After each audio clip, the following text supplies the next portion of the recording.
I lost, as you all know, leading the recall effort and having to take off work for that portion, and then also for my incarceration, being arrested on the trumped up charges, cost me thousands of dollars that I did not have to lose. It's all right. People lose their lives for our struggle. What's a few $1,000s? You can get it back. So, and then just lastly, I do intend to attend the prosecutor's meeting. Thank you for bringing that to my attention, because I was not aware of that schedule. And as far as Willa Hemmons, I do think we have to begin to take action to look at her being removed. That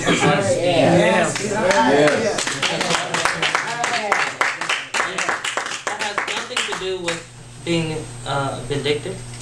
You know, also, of course, mention was made to my case. There's nothing about it that anyone else is aware of that I am not. There was a point in challenging the removal of the judge. I knew what the outcome would likely be. That was not the point. The point was to make a principled stand on the basis of community self-determination and then force them to make their argument against it. That was the point, to put on the record their justification for removal and to make them take a public written position that would be on the record, not because I had any question as to the outcome. So, thank you all for coming. With that, I will conclude. And again, like I said, I have no qualms with taking whatever actions are necessary to address the impacts. You know, but a good piece of advice that was given me with respect to struggle was talk less, plan more. You know, and that, you know, they'll see what you do. You don't have to tell them. They'll know when they see it. They'll be fighting them. They'll know. So thank you very much and have a great day. Kelvin, Councilman Kelvin Earby. Okay, for most of y'all that do know me, y'all know I am service. I came from the service department up. I also went to school with you. Yes, sir. I also stood beside you in the hallways acting up with you. Yes, you did. All right. First, the dump. I want to say to Mansell Baker, who was on a team that did turn this dump into the right hands. I want to say that first. There's people in this room. If she would like me to mention her name, she just nod her head, I will. A lot of meetings was at her home. Our councilwoman at the time was you president at the time? Yes. Was president at the time that showed up. She was not for the dump, period. I'm gonna say this again, she was not for the dump. Also for this stormwater project, we were misinformed from the jump. We are still misinformed from the jump, from taking off. These holes and these homes that are gone, those were in foreclosure first, and then they were supposed to be landlocked, but our land-based property. Our law director did not tell anybody the truth on any of these items that I have just named. Stormwater project, the dump, the properties. You were lied to. It's right here. Right. Now, if y'all look at this piece of paper, anything that comes from the city is supposed to have the city's logo somewhere on it. Anywhere on it could have had the city's signature. Yeah.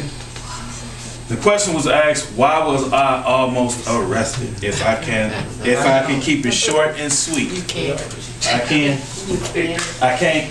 No, you got to tell it all. For doing my job. I'm from the streets of East Cleveland. I am service. If I know a dump truck moves through a residential street is illegal, there's no one in this room can authorize it except for the chief of police, no, not even council can do this one, your engineer, and the project manager who has sighting over this outcome.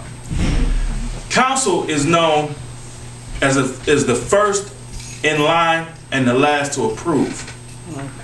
When the trucks were tracking down Strathmore first, they found out that Strathmore was too lumpy because of another project that tore up the street and they had to have plumbing done. So the trucks decided that they were going to use Northfield, keeping those residents up from 7:15 until 6 p.m., 6:30.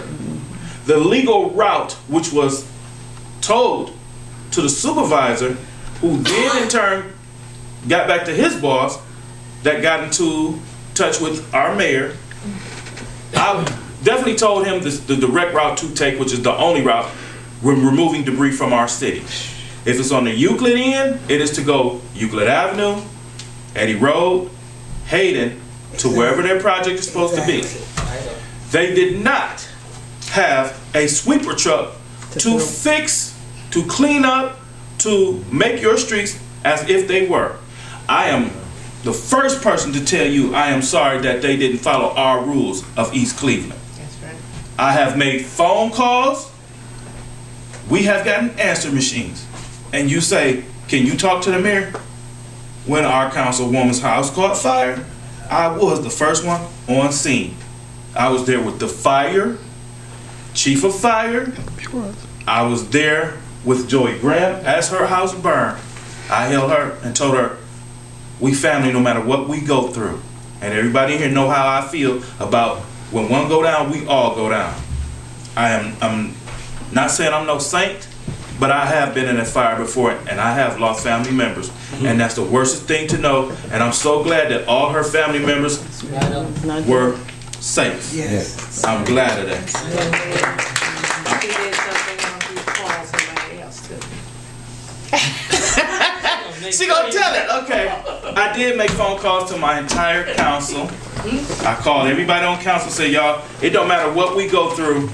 Y'all come on, let's get together. I don't care. Martin was at work at the time. Barbara was on her way.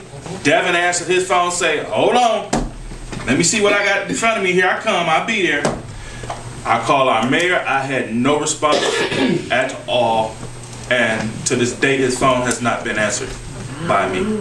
But then, as I was writing trucks, license plates down, as I circled the block and sat on Euclid Avenue, see how many trucks went the correct route?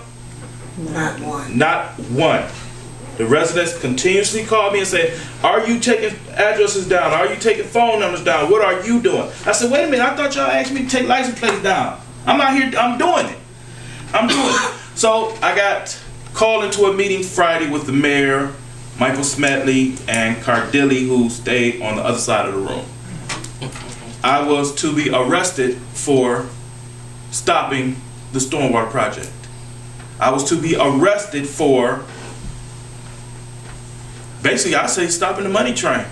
That's what they Basically, I'll say it again, basically stopping the money train. First of all, I want to ask anybody, do we know how much is the city getting for this stormwater project?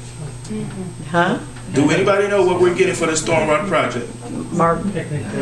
See, here's the answer to that. Everybody in this room is paying for the stormwater project. You are paying for your stormwater project. So when I look out for everybody in this room, it's just like we said the first time. I need every last one of y'all to raise y'all hand and say, I will be there to stop this travesty. If anybody in here can call. Anybody can call. When is it Jeff Jolly? What is his man's name again? Jeff Jolly and attorney Joseph Jenkins. Jeff Jolly.